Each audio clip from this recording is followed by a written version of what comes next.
And what exactly makes me believe that you actually have this information, that you could do such a thing?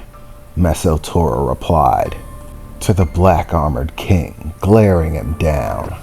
If you knew how to find my son that easily, then you would probably already have him, or you would have at least used it as a bargaining chip before now.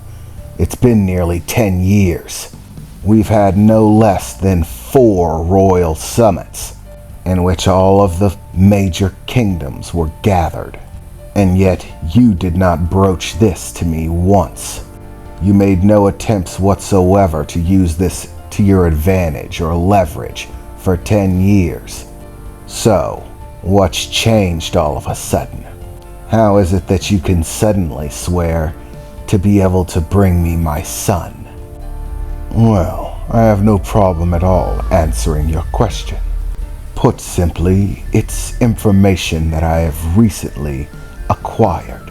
I know that the entire circumstance that revolves around your son and these recent changes might lead you to believe that this is just a trick, something to perhaps take advantage of the moment, the change in occurrences. But I assure you it's quite the opposite.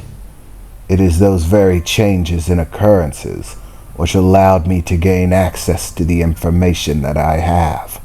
You see, I've captured the people responsible for the disappearance of your son. What? Mesotora replied furiously. Where? Who are they? Mesotora, the Black Iron King replied, waving his finger a bit. Don't be so hasty. I have them in my custody, but I have no intention of turning them over to you, nor of telling you exactly how to find your son, not until you've agreed to my request.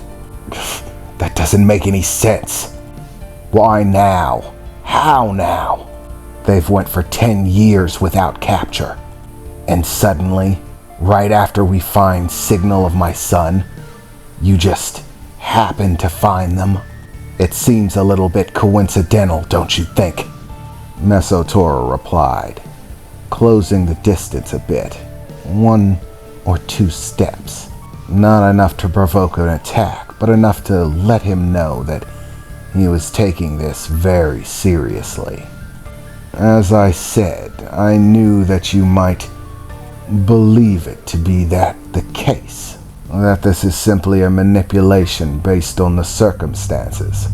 But as I said, it was the circumstances themselves that allowed it to transpire.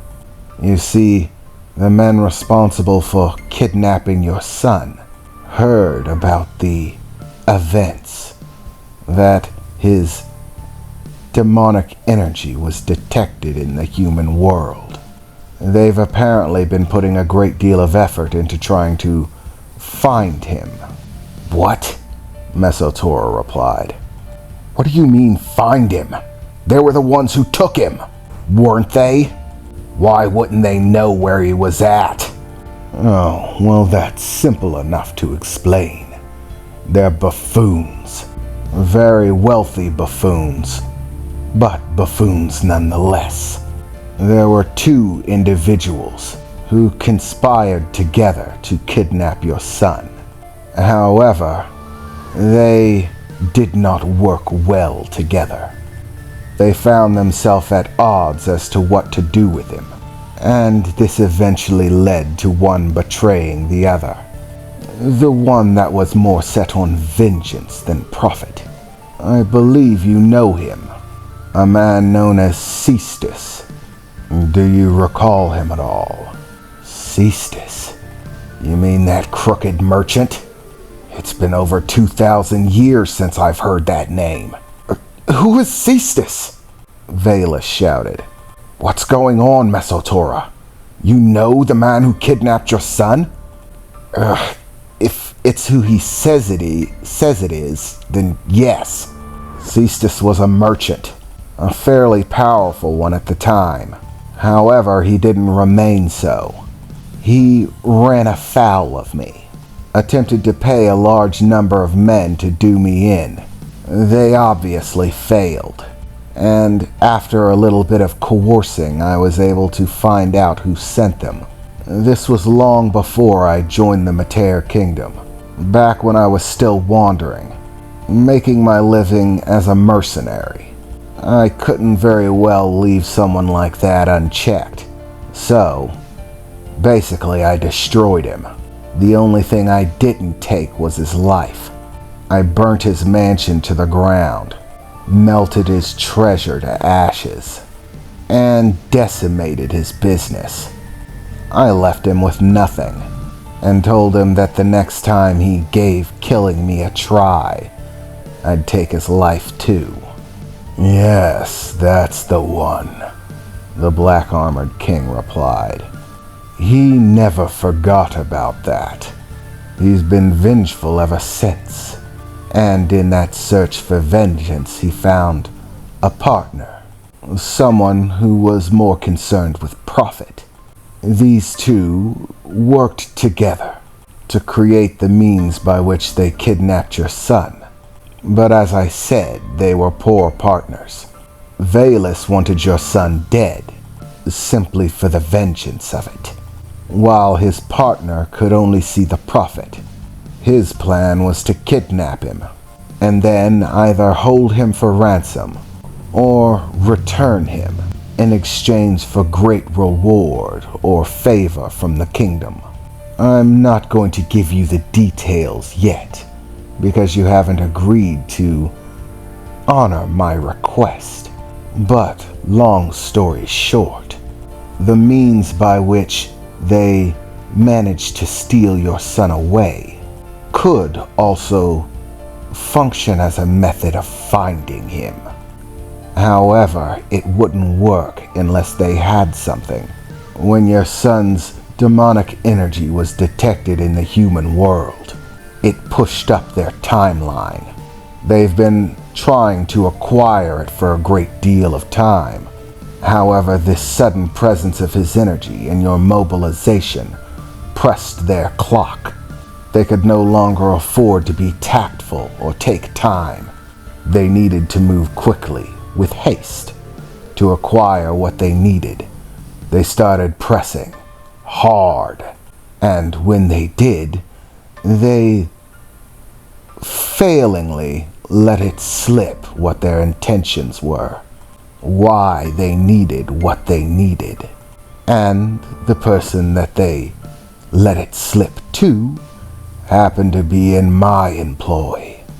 I rewarded him greatly for the information, and using it, captured the two. I have them in my custody, and they have all the information that you need. Their knowledge could be the key to giving you your son back. In fact, they're absolutely certain of it, that whatever they have will lead them directly to your son. Well, now lead you.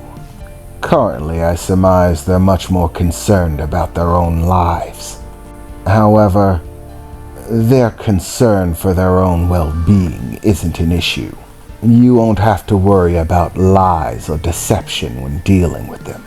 I've already outfitted both of them with will-breaker collars. You are familiar with those, aren't you? The Black Iron King said, looking over to Mesotora. Yeah, I know exactly what they are. They're exceptionally powerful magical objects, emblazoned with seals that break the will of those who are placed with them, inflicting such overwhelming pain and agony that it tears away at them until they become subject to the will of the person who placed it upon them, being willing to do whatever they say, regardless of what it is, even spill their deepest, darkest secrets without a hint of deception or self-preservation. They'd even kill themselves if they were given the order. Those collars are banned in the kingdom of Matara. Yes, but they're not banned where I come from. My kingdom uses them quite well. So, what'll it be? Will you accept the deal?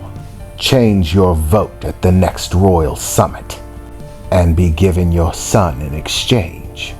Or should I just leave? Perhaps you'll find him on your own. Or perhaps I'll find him first, and you'll have to deal with me anyways. But before we got around to that, I thought I'd at least give you the option to give me what I want before I go through the trouble. I accept, Vela shouted from across the room as the Black Iron King's eye contact drifted over to him. As the current ruler of the Matara Kingdom, I hereby give you my word that should the information you provide prove accurate, should it take us to his son, to the future ruler of this kingdom, then at the next royal summit, you shall be granted permission. We will not vote against you in assailing the kingdom that you wish to claim. You have your agreement, he said, stepping towards the table, an angry look on his face, before slamming his fists into it, the armored gauntlets on his hand cracking into the wood, causing it to splinter out in all directions. Now tell me where my nephew is!